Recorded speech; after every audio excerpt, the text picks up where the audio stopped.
Hello viewers, আসসালামু আলাইকুম। Welcome back to my channel নৌতাস দি কিচেন।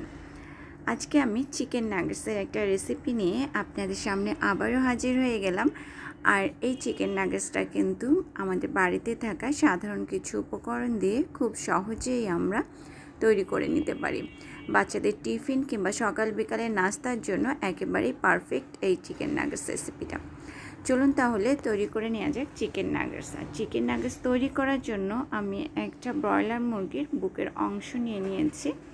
আর এটাকে ব্লেন্ড করার সুবিধার্থে আমি এটাকে ছোট ছোট টুকরা করে কেটে নিয়েছি। নাগেটস তৈরি করার জন্য আমার আরও যে উপকরণটা লাগছে সেটা হচ্ছে পাউরুটি। আর আমি এখানে 6 পিসের মতো পাউরুটি নিয়ে নিয়েছি। যদি আপনাদের পাউরুটিগুলো বড় হয়ে থাকে তাহলে সেটা 4 পিসের মতো নিলেও হবে। এখন আমি এর পাশে যে ব্রাউন অংশটা থাকে সেটাকে কেটে নিচ্ছি এবং ফ্রেশ পাউরুটিটাকে নিয়ে নিচ্ছি।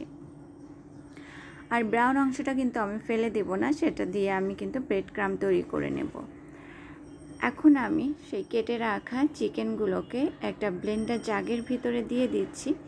আর অবশ্যই আপনারা চেষ্টা করবেন চিকেনটা থেকে পানিটাকে মুছে নেওয়ার জন্য।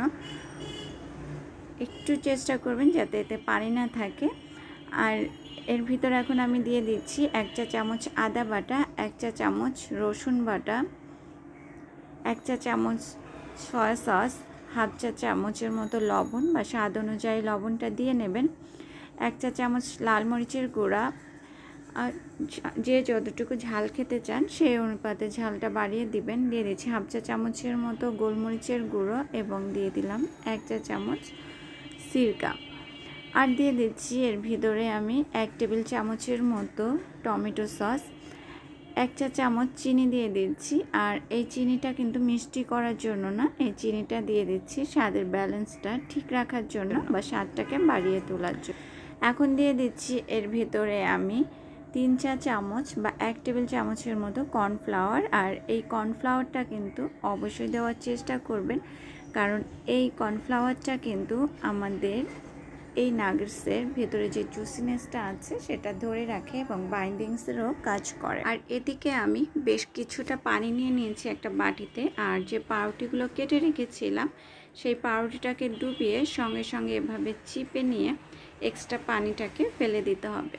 কোনোভাবেই পাউরুটি পানিতে ভিজিয়ে রাখা যাবে না, তাহলে পরবর্তীতে নাগেটসের মিশ্রণটা নরম হয়ে যাবে। আর চিকেন নাগেটসের ক্ষেত্রে টেস্টটাকে বাড়িয়ে নেওয়ার জন্য এবং এর ভিতর যে জুসিনেসটা থাকে সেটা ধরে রাখার জন্য এই ব্রেডটা কিন্তু অবশ্যই ব্যবহার করতে হবে, কোনোভাবেই এটা স্কিপ করা যাবে না। এখন এই সব কিছু দিয়ে আমি আবার একটু ব্লেন্ড করে নিচ্ছি। এই যে আমি ব্লেন্ড করে নিয়েছি, কিন্তু আমার কাছে মনে হয়েছে এটাতে লবণ কিছুটা কম আছে, তাই আমি এখানে আর একটু লবণ দিয়ে নিয়েছি। এবং এর ভিতর আমি দিয়ে দিচ্ছি 1 টেবিল চামচের মতো সয়াবিন তেল দিয়ে আমি এটাকে আবারও ভালো করে ব্লেন্ড করে নেব, যাতে চিকেনে কোনো দানাদার অংশ এটাতে না থাকে। খুব ভালো একটা মিহি পেস্ট আমাদেরকে করে নিতে হবে। এই যে আমার খুব সুন্দরভাবে ব্লেন্ড করে নিয়েছি। আর এদিকে আমি একটা প্লেট নিয়ে নিয়েছি এবং তাতে আমি কিছুটা তেল দিয়ে এভাবে হাত দিয়ে চারদিকে মেখে নিয়েছি। আপনারা চাইলে কিন্তু এটা ব্রাশ করেও নিতে পারেন। আমি আরেকটা কথা বলতে ভুলে গিয়েছিলাম, কারো কাছে যদি ব্লেন্ডার না থাকে তাহলে কিন্তু আপনারা এটাকে শিলপাটায়ও বেটে মিহি করে নিতে পারেন, কোনো সমস্যা হবে না। তারপর যতগুলো মশলা আছে সব কিছু একত্রে হাত দিয়ে মিক্স করে নিতে পারেন। এখন আমি সবটুকু চিকেনের মিশ্রণ এই প্লেটটার উপর ঢেলে নিয়েছি এবং হাত দিয়ে একটা শেপ দেওয়ার চেষ্টা করছি। আপনারা চাইলে কিন্তু এই শেপটা যে কোনো একটা স্প্যাচুলাতে সামান্য একটু তেল মেখে নিয়েও দিয়ে নিতে পারেন। এভাবে খুব ভালো করে শেপ দেওয়ার পরে যদি প্রয়োজন মনে করেন যে এটা একটু নরম হয়ে গিয়েছে, তাহলে আপনারা ফ্রিজের নর্মাল পোর্শনে এটাকে 30 মিনিটের জন্য রেখে দিয়ে তারপর এটাকে নাগেটস আকারে কেটে নিতে পারেন, অথবা চাইলে একেবারে এই সময়ও কেটে নিতে পারেন। আমি এটাকে এখনই কেটে নেব, ফ্রিজে রাখবো না। আমি এটাকে শেপ দেওয়ার পরে ফ্রিজে রেখে দেব, তাই আমি এটাকে নাগেটসের আকারে এখন শেপ দিয়ে নিচ্ছি। আর এই ফাঁকে কিন্তু আমি বরাবরের মতো আপনাদের কাছে একটা রিকোয়েস্ট করছি, আমার চ্যানেলটাতে যদি কেউ নতুন হয়ে থাকেন প্লিজ আমার চ্যানেলটাকে সাবস্ক্রাইব করবেন এবং পাশের বেল বাটনটাতে প্রেস করে রাখবেন যাতে সবার আগে নোটিফিকেশনটা আপনার কাছে পৌঁছে যায়। আর যারা অলরেডি আমার চ্যানেলকে সাবস্ক্রাইব করেছেন এবং আমাকে সাপোর্ট করে যাচ্ছেন তাদেরকে অসংখ্য অসংখ্য ধন্যবাদ।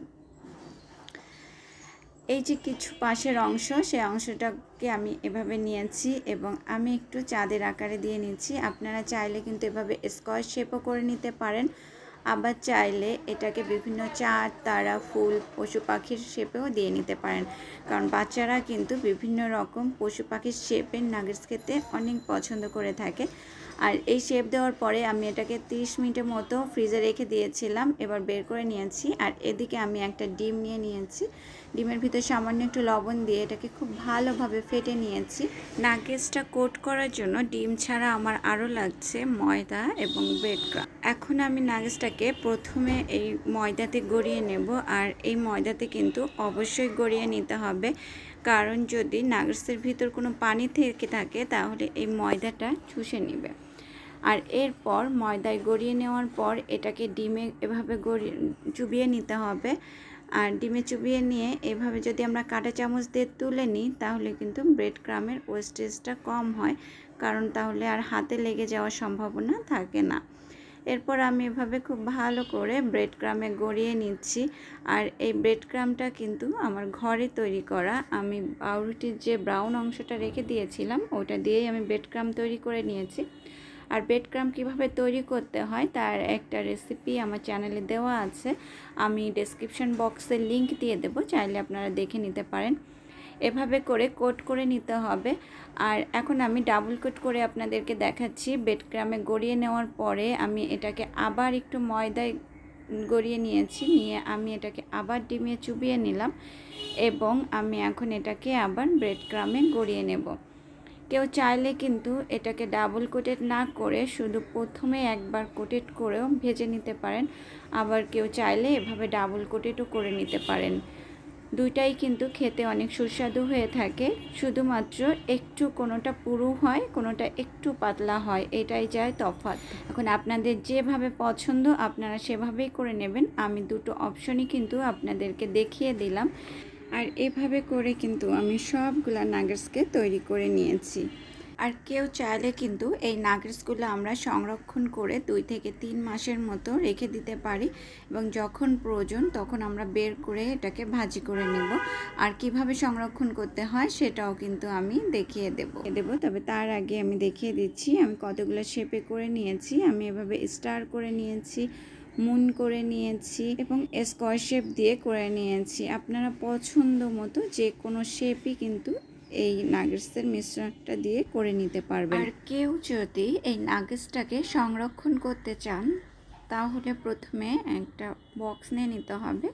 আর সেজন্য আমি একটা বক্স নিয়ে নিয়েছি আর এভাবে একটা একটা করে কিছু নাগেটস এখানে সাজিয়ে নিচ্ছি। তারপর এভাবে একটা পলি দিয়ে উপরে দিয়ে দিচ্ছি এবং তার উপর আরও কিছু নাগেটস রেখে দিচ্ছি, কারণ এইভাবে করলে একটার সঙ্গে আরেকটা নাগেটস লেগে যাওয়ার সম্ভাবনা থাকে না। এরপর বক্সটার ক্যাপ লাগিয়ে দিয়ে এটাকে আমি সংরক্ষণ করব 2 থেকে 2.5 মাসের জন্য এবং যখন প্রয়োজন হবে তখন এটাকে আমি বের করে নিয়ে ভাজি করে নেব। আর এদিকে আমি কিছু নাগেটস ভাজি করে নিয়েছি। যেহেতু ভাজি করতে আমরা সবাই পারি তাই এটা দেখি আর আমি ভিডিওটা লম্বা করতে চাইনি। আশা করছি আপনারা দেখে বুঝতে পারবেন।